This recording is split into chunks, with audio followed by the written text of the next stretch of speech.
नमस्कार दोस्तों, कैसे हैं आप लोग। दोस्तों, इस ये वीडियो आज रोल्स थ्योरम पर होने वाली है और आगे मैं पूरी जर्नल थ्योरम्स पर वीडियोस बनाने वाला हूं जिसमें काफ़ी ज़्यादा थ्योरम्स आने वाली हैं। और दोस्तों, ये काफ़ी इंपॉर्टेंट थ्योरम है क्योंकि एग्ज़ाम में maximum times in in theorems को पूछा जाता है। और हर एक एग्ज़ाम में एक न एक थ्योरम पूछी जाती है दोस्तों। इसीलिए ये वीडियोस आपके लिए काफ़ी इंपॉर्टेंट होने वाली है क्योंकि मैं इन पर एक पूरी सीरीज़ बनाने वाला हूँ। तो चैनल को सब्सक्राइब कर दीजिए, नोटिफिकेशन बेल को ऑन कर दीजिए आगे आने वाली वीडियोस को देखने के लिए। तो चलिए दोस्तों, आप देखते हैं कि हम किस तरीके से रोल्स थ्योरम को प्रूव करते हैं। दोस्तों, सबसे पहले हम स्टेटमेंट को देख लेते हैं। दोस्तों, स्टेटमेंट इस तरीके से है कि if a function f is, first आएगा दोस्तों continuous in closed interval of A B. दोस्तों, दूसरा होना चाहिए derivable in the open interval of A B. दोस्तों, एक चीज़ यहाँ पर याद रखने वाली है कि जब भी फंक्शन कॉन्टिन्यूअस होगा तो वो क्लोज इंटरवल में होगा, ठीक है। और जब भी उस जो एक फंक्शन की हम डिफ्रेंशिएशन करेंगे तो उसका जो इंटरवल है वो ओपन हो जाएगा। और उसके बाद थर्ड कंडीशन ये आएगी कि F A equal to F B.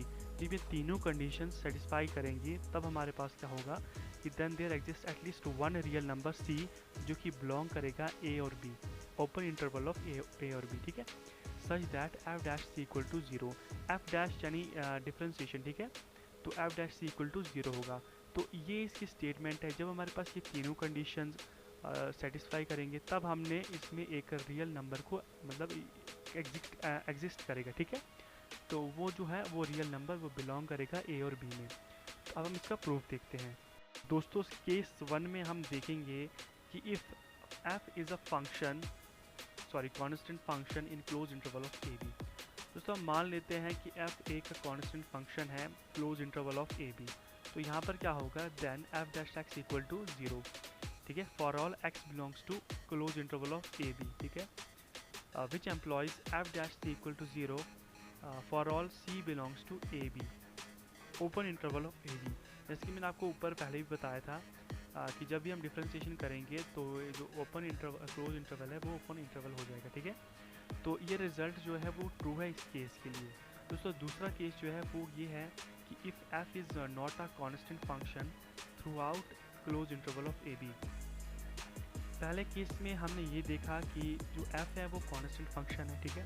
दूसरे केस में हमने ये देखना कि अगर एफ जो है वो कांस्टेंट नहीं है, ठीक है, तब क्या होगा। देखिए दोस्तों, कोई भी कांस्टेंट फंक्शन, सॉरी कोई भी नॉन कांस्टेंट फंक्शन वो कॉन्टिन्यूस होता है, ठीक है। अगर हमारे पास एक नॉट अ कांस्टेंट फंक्शन है तो मतलब वो फंक्शन कॉन्टिन्यूस होगा और close interval of A B, ठीक है। हम मान लेते हैं कि it is bounded and attains its L U B and G L B in close interval of A B. दोस्तों, यहाँ पर एक दो चीज़ें हैं, L U B and G L B. इसका मतलब है एल यू बी का मतलब है लीस्ट अपर बॉन्ड और जी एल बी का मतलब है ग्रेटेस्ट लोअर बॉन्ड, ठीक है।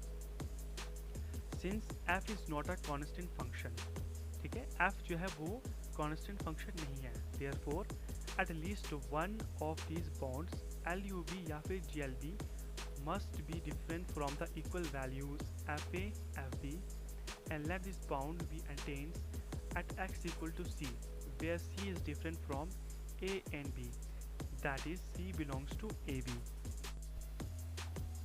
Without any loss of generality, we assume that LUB of f is attained and x equal to c, ठीक है।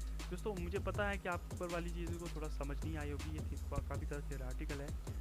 तो यहाँ पर आप नीचे देखिए, यहाँ पर क्या है कि therefore f C h is less than equal to f c where c plus H is any point in the neighbourhood of c, ठीक है।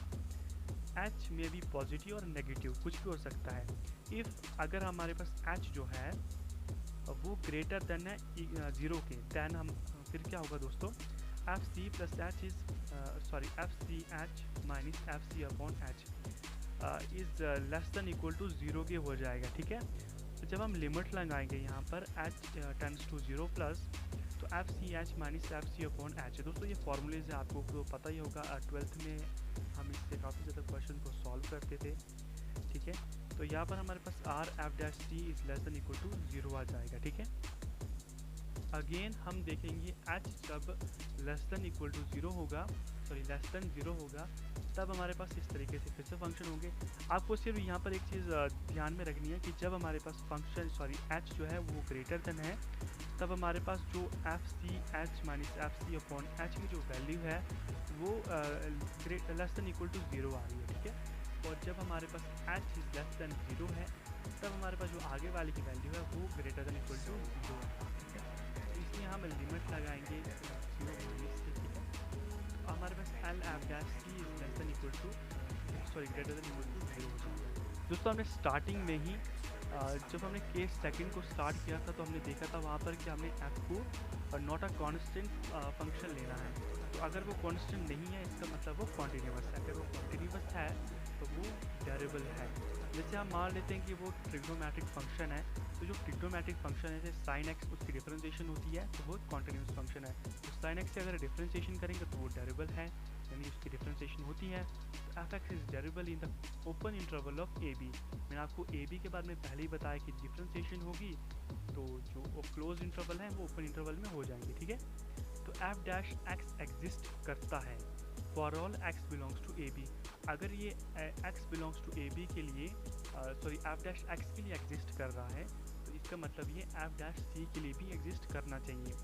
तो हम क्या करते हैं, R f dash C equal to L f dash equal to f dash c के equal हम कर देते हैं।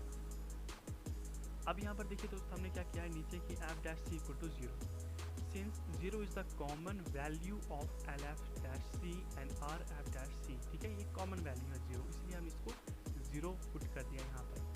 उसके बाद F dash C equal to 0 for some C belongs to open interval of AB, therefore the theorem is proved।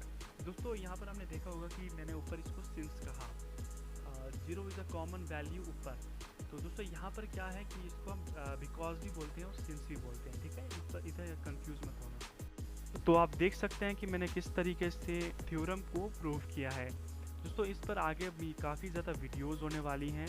तो दोस्तों मुझे ये लग रहा है कि शायद आपको समझ नहीं आई होगी, लेकिन अगर आपको समझ नहीं आई, अगर आई है तो ठीक है, लेकिन अगर नहीं आई तो आप एक बार इसको थोड़ा रिवाइज कर लीजिएगा, आपको 100% समझ आ जाएगी, क्योंकि मैंने काफ़ी अच्छे से इसको लिखा है, ठीक है, तो आपको अच्छे से समझ आ जाएगी।